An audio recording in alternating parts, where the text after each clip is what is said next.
जय हिंद मेरे प्यारे स्टूडेंट्स, यूडी रोजगार में आप सभी का स्वागत है। आज आप सभी के लिए मोस्ट इम्पोर्टेंट कंटेंट का सीरीज चलाया जा रहा है। अगर आप लोग SSCM टेस्ट का प्रिपरेशन अच्छी तरह से करना चाहते हो तो ये कंटेंट आप सभी के लिए मोस्ट सेलेक्टेड होने वाला है, क्योंकि इस कंटेंट में सारा क्वेश्चन सेलेक्टेड लिया गया और आप सभी के एग्जाम में ज़्यादा से ज़्यादा हेल्पफुल साबित होने वाला है। ज़्यादा से ज़्यादा नंबर से आप लोग पास करने की संभावना बढ़ जाती है। तो चलिए पहला क्वेश्चन की ओर आगे बढ़ते हैं और देखते हैं इस क्लास में किस प्रकार से कंटेंट तैयार किया गया और किस प्रकार से सेम टू सेम हमारे एग्जाम में क्वेश्चन लड़ने वाला है। तो चलिए इस क्वेश्चन में एक क्वेश्चन के साथ साथ आप सभी को सारा क्वेश्चन का रिवीजन कराने वाले हैं। एक पॉइंट कोई उठाएंगे, उसका जितना भी पॉइंट बनेगा सारा का सॉल्यूशन आप सभी को बीच कराने वाले हैं। आप सभी के एग्जाम में ऐसा एक भी क्वेश्चन नहीं होगा जो आप सभी को इस कंटेंट से देखने को नहीं मिलेगा और इस सीरीज से देखने को नहीं मिलेगा। तो चलिए पहला क्वेश्चन की ओर आगे बढ़ते हैं। पहला क्वेश्चन है, वायु में ध्वनि का वेग क्या करता है? वायु में ध्वनि का वेग क्या करता है? तापमान के बढ़ने से घटता है, तापमान के घटने से बढ़ता है, तापमान पर आश्रित नहीं रहता है या तापमान के घटने से घटता है। तो इसका राइट आंसर देखते हैं कि जब वायु में ध्वनि का वेग क्या होता है, तो वायु में ध्वनि का वेग क्या होता है, वायु में ध्वनि का वेग क्या करता है, तो इसका राइट आंसर होगा तापमान के घटने से घटता है। जब हम तापमान वायुमंडल में घटाएंगे तो ध्वनि का जो वेग होता है, ध्वनि का जो स्पीड होता है वो कम जाता है, और जब वायुमंडल का ताप बढ़ाएंगे तो ध्वनि का वेग भी बढ़ जाएगा। तो इसका राइट आंसर होगा ऑप्शन नंबर डी। जब वातावरण का तापमान कम करेंगे तो ध्वनि का वेग कम हो जाएगा। इसका इम्पोर्टेंट पॉइंट देखते हैं, वायु में ध्वनि का वेग ताप घटने से घटता है। नेक्स्ट पॉइंट देखते हैं, विभिन्न माध्यमों में ध्वनि की चाल भिन्न भिन्न होती है। हर एक माध्यम में ध्वनि की चाल अधिक अधिक होती है। अगला पॉइंट है, किसी माध्यम में ध्वनि की चाल मुख्यतः माध्यम की प्रत्यस्थता तथा घनत्व पर निर्भर करती है। नेक्स्ट पॉइंट देखते हैं, ध्वनि की चाल सबसे अधिक ठोस में होती है, जैसे कि लोहा, पत्थर, इस सब में ध्वनि की चाल सबसे तेज होती है। उसके बाद द्रव में, फिर द्रव में, उसके बाद सबसे कम गैस में होती है। ध्वनि की चाल सबसे ज़्यादा ठोस में, सबसे कम गैस में।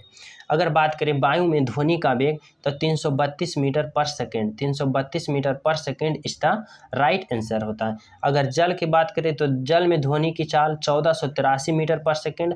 लोहे की बात करें तो लोहे में ध्वनि की चाल 5103 मीटर 30 मीटर पर सेकेंड।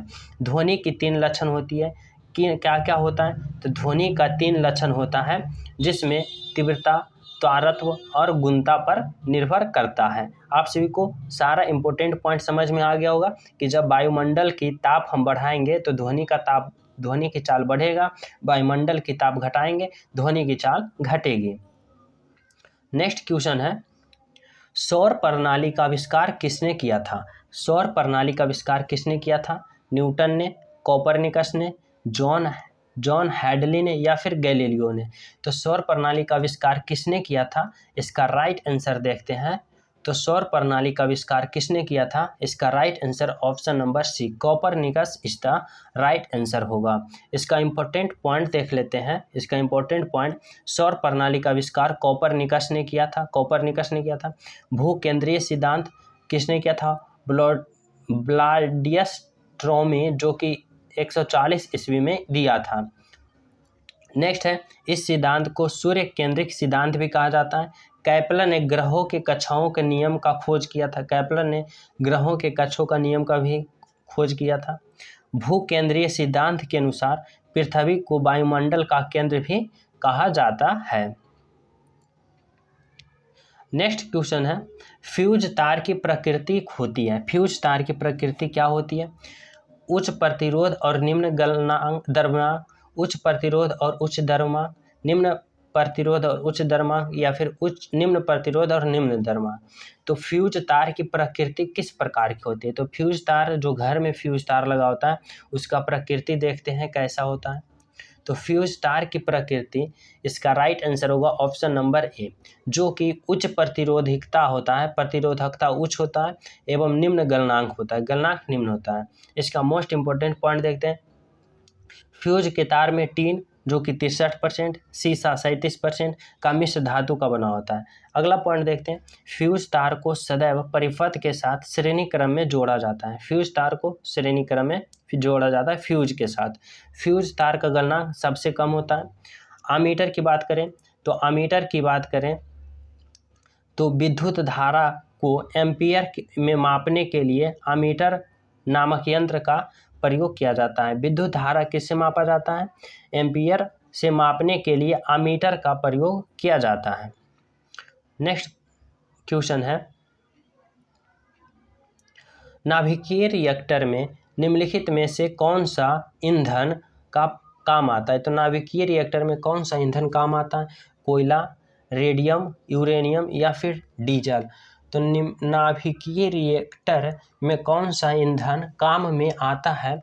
तो इसका राइट आंसर होगा ऑप्शन नंबर बी, यूरेनियम। नाभिकीय रिएक्टर में निम्नलिखित में से कौन सा ईंधन काम आता है? तो यूरेनियम। नाभिकीय रिएक्टर में यूरेनियम काम आता है। इसका इंपॉर्टेंट पॉइंट देख लेते हैं। नाभिकीय विखंडन वह नाभिकीय प्रक्रिया जिसमें कोई एक भारी नाभिक दो भागों में टूट जाता है, उसे नाभिकीय विखंडन कहते हैं। मंदक रिएक्टर में न्यूट्रॉन की गति को धीमा कर देता है। मंदक रिएक्टर में न्यूट्रॉन की धीमा कर देता है। अगला पॉइंट देखते हैं, रिएक्टर में मंदक के रूप में भारी जलीय ग्रेफाइट का प्रयोग किया जाता है।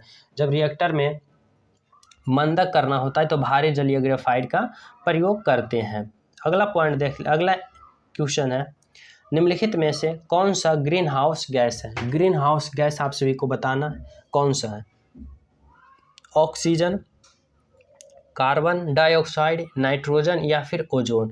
तो निम्नलिखित में से कौन सा ग्रीन हाउस गैस है?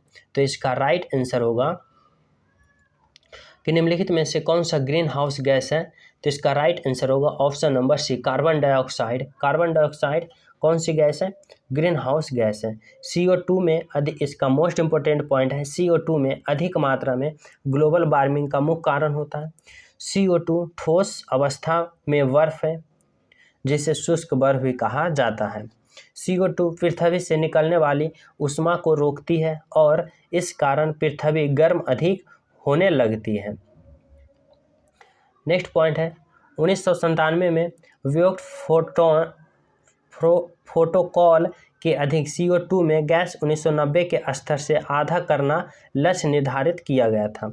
आप लोग समझ गए होंगे कि ग्रीन हाउस प्रभाव कैसी होती है? CO2 के कारण होती है। नेक्स्ट क्वेश्चन है, सेमीकंडक्टर का एक उदाहरण है। सेमीकंडक्टर का एक उदाहरण क्या है? जर्मन सिल्वर, फास्फोरस, जर्मेनियम या फिर आर्सेनिक। तो सेमीकंडक्टर का एक उदाहरण क्या है? तो इसका राइट आंसर होगा option number B, germanium. Semiconductor का एक उदाहरण क्या है? तो इसका राइट आंसर होगा germanium is the right answer. Most important point देखते हैं, सेमीकंडक्टर एक का उदाहरण जर्मेनियम है। अर्धचालक, नेक्स्ट पॉइंट है, अर्धचालक एक ऐसा पदार्थ है जिसमें इलेक्ट्रॉन की संरचना इस प्रकार की होती है जिसमें वहीं इलेक्ट्रॉन मुक्त हो जाता है और वहीं रिक्त स्थान बन जाता है। नेक्स्ट क्वेश्चन देखते हैं, निम्नलिखित में से कौन सा भारत के मूलभूत सुविधा विकसित करने का कार्यक्रम नहीं है? निम्नलिखित में से कौन सा भारत में मूलभूत सुविधा विकसित करने का कार्यक्रम नहीं है?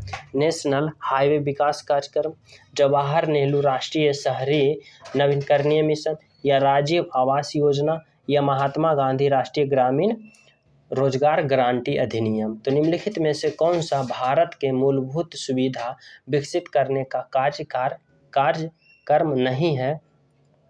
तो इसका राइट आंसर होगा option number D, Mahatma Gandhi राष्ट्रीय ग्रामीण रोजगार गारंटी अधिनियम इज द राइट आंसर। इसका कुछ मोस्ट इंपोर्टेंट पॉइंट देखते हैं। महात्मा गांधी राष्ट्रीय ग्रामीण रोजगार गारंटी कानून भारत में मूलभूत सुविधा विकसित करने के लिए कार्यक्रम नहीं है।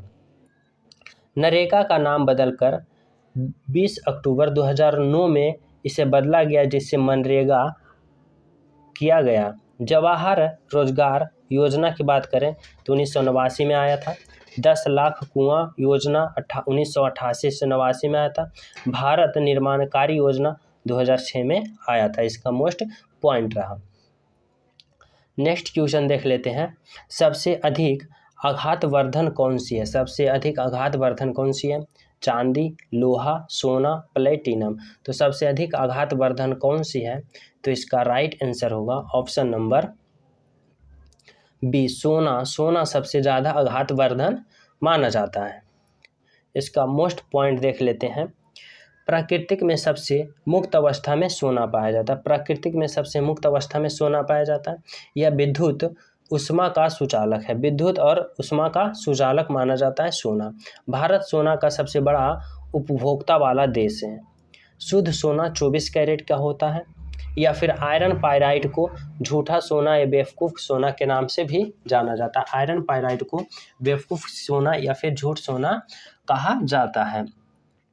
नेक्स्ट को क्वेश्चन देख लेते हैं। इससे पहले जो प्रिय स्टूडेंट न्यू हो, चैनल सब्सक्राइब नहीं किए हो, तो यूडी रोजगार को चैनल सब्सक्राइब करें, बेल आइकन दबा दें और अपने मित्र के पास जरूर शेयर करें इस कंटेंट को। देखिए अगला है, प्रसिद्ध रॉक गार्डन किस शहर में स्थित है? प्रसिद्ध रॉक गार्डन आप सभी को बताना है किस शहर में स्थित है। शिमला, लखनऊ, जयपुर, चंडीगढ़। तो प्रसिद्ध रॉक गार्डन किस शहर में स्थित है? तो इसका राइट आंसर होगा option number D, Chandigarh. Chandigarh is the right answer. प्रसिद्ध रॉक गार्डन किस शहर में? Chandigarh. Chandigarh is the right answer. Most point देख लेते हैं, वृंदावन गार्डन। वृंदावन गार्डन मैसूर में है।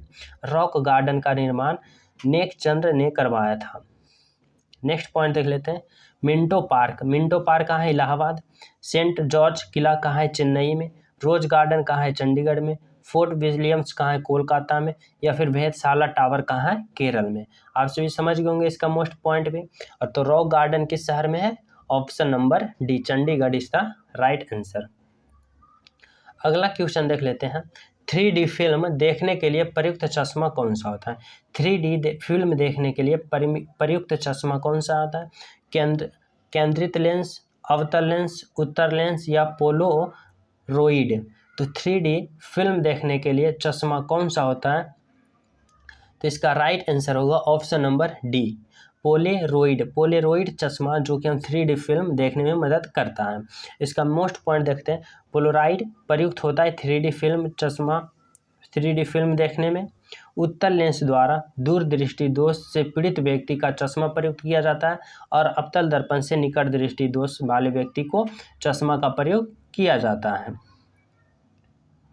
नेक्स्ट क्वेश्चन है, निम्नलिखित में से कौन सा धातु विद्युत का सबसे अच्छा सुचालक है? निम्नलिखित में से कौन सा धातु विद्युत का सबसे अच्छा सुचालक माना जाता है? तांबा, चांदी, एल्युमिनियम या फिर लोहा। तो निम्नलिखित में से कौन सा धातु विद्युत का सबसे अच्छा सुचालक माना जाता है? तो इसका राइट आंसर देखते हैं। तो इसका राइट आंसर होगा ऑप्शन नंबर सी, चांदी। चांदी जो कि विद्युत का सबसे अच्छा सुचालक माना जाता है। नेक्स्ट है, तांबा, एल्युमिनियम, लोहा, ये सभी विद्युत का अच्छे सुचालक भी है, लेकिन विद्युत का सबसे अच्छा सुचालक किसे माना जाता है? चांदी इज द राइट आंसर।